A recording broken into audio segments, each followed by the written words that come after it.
आज की इस वीडियो में मैं आपसे शेयर करूंगी ड्रामा सीरियल जमा तकसीम की एपिसोड नंबर 5 और 6 का अपना रिव्यू। और पहले थोड़ी फास्ट फॉरवर्ड स्टोरी भी बताऊंगी और साथ साथ तबसरा भी करते रहेंगे। और आखिर में ये भी बताऊंगी कि मेरे लिए इस ड्रामे का सीन ऑफ द वीक कौन सा रहा और आगे की एपिसोड्स में स्टोरी किस तरफ जाएगी ये भी डिस्कस करेंगे।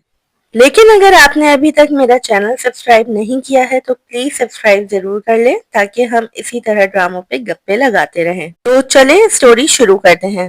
तो जनाब ऐसा है कि this drama is getting my favourite day by day. लेकिन फर्स्ट टाइम मैं ऐसी सिचुएशन में हूँ कि ड्रामा फेवरेट होते हुए भी मेरे समझ नहीं आ रहा कि मैं इसके बारे में क्या कहूँ, या यूं कह लें कि क्या क्या कहूँ, किस कैरेक्टर को अच्छा कहूँ और किसको बुरा कहूँ। सभी लोग सही भी हैं और सभी लोग गलत भी। तो हुआ कुछ यूं है कि लैला ने कैस को सजेस्ट किया है कि क्यों ना सब फैमिलीज अपना अपना खाना बना लिया करें। कैस साहब भी एक्साइटेड होके अपनी अम्मा, बहन और भाभीियों के सामने ये बात कहने बैठ गए।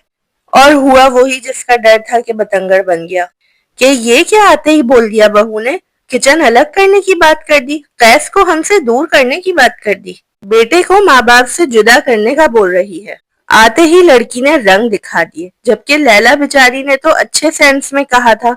उसके बाद वाइट और रंगीन कपड़े साथ धोने वाला सीन आया। लैला पे तरस तो बहुत आ रहा था, लेकिन कैस ने जो एक्सप्रेशंस दिए ना ये सुनते हुए कि कपड़े खराब हो गए हैं, वो बहुत ही हंसने वाले थे और बहुत ही अच्छे एक्सप्रेशंस थे उसके। अब ये कपड़ों की कहानी सुन के कैस साहब ऑटोमेटिक वॉशिंग मशीन की फरमाइश ले आए हैं, तो इस पर भी मुंह की खानी पड़ गई है।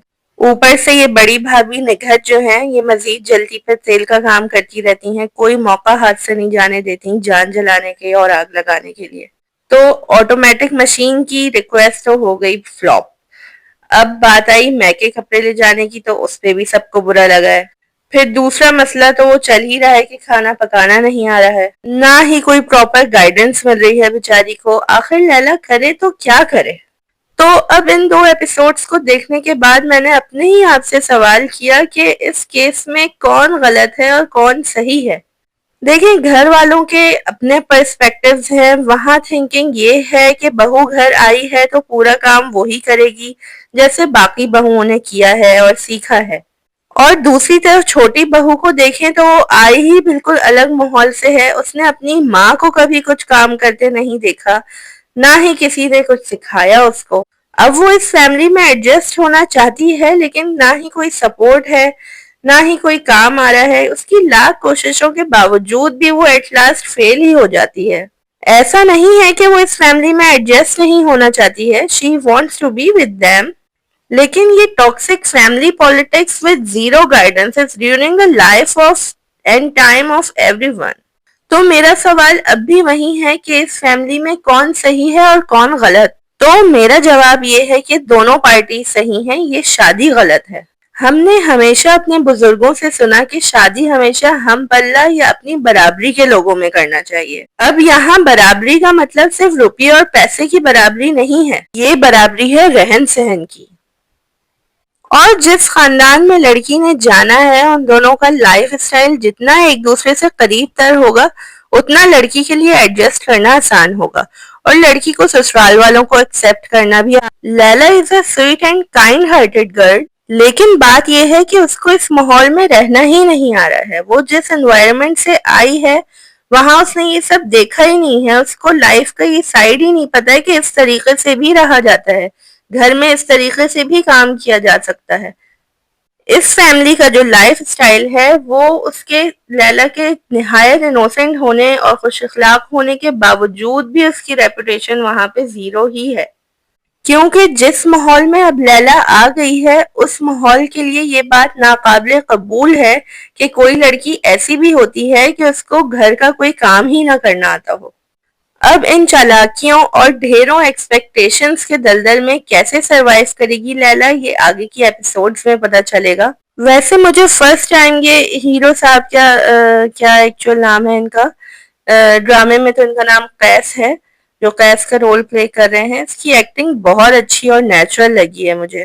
दो सीन्स मुझे इसकी एक्टिंग के बहुत पसंद आए हैं। फर्स्ट जब लैला बहुत रो रही थी اور قیس کا بیڈ پہ لیٹ کر ہنس ہنس کے برا حال ہو جانا کپڑوں والی بات سن کر۔ اور سیکنڈ سین جب قیس آفس سے آتا ہے اور لیلا صوفے پہ بیٹھی ہوئی ہوتی ہے، وہیں قیس بھی بیٹھ جاتا ہے اور وہ فری سٹائل اس سے باتیں کر رہا ہوتا ہے بیٹھ کے، جس طرح ایکچولی آفس سے ایک تھکا بندہ آ کے گھر میں بیٹھتا ہے ریلیکس ہو کے۔ وہ سین بہت نیچرل تھا۔ اور ایکٹنگ کے ساتھ ساتھ ڈائریکشنز پلس رائٹنگ کے فل مارکس ہیں میری طرف سے تو۔ جو اس کپل کی میوچول انڈرسٹینڈنگ دکھائی ہے نا، جو آپس میں بات کرتے ہوئے ان کے سینز ہیں، بھلے وہ گھریلو ٹاپکس پہ ہی کیوں نہ بات کر رہے ہوں، these acting are out class. تو اب بات کرتے ہیں سین آف دا ویک کی۔ تو میرے لیے تو سین آف دا ویک تھا جب ابا لیلا کو سمجھاتے ہیں کہ بیٹا تم سے کھانا نہیں بنتا تو نہ بناؤ، لیکن کچن الگ کرنے والی بات یہ میں آئندہ نہ سنوں۔ وہ راشدہ ہے نا، وہ تمہاری ہیلپ کر دیا کرے گی۔ اس پر لیلا کا تحمل سے بات سننا، وہ سین مجھے بہت اچھا لگا۔ اور فرسٹ ٹائم دکھایا گیا کہ آفٹر قیس someone is supporting Lila.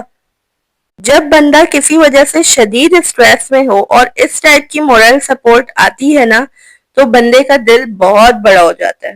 Same like Lila, us moral support نے اس کو اتنی زیادہ انرجی دی کہ وہ فوراً کپڑے دھونے کھڑی ہو گئی۔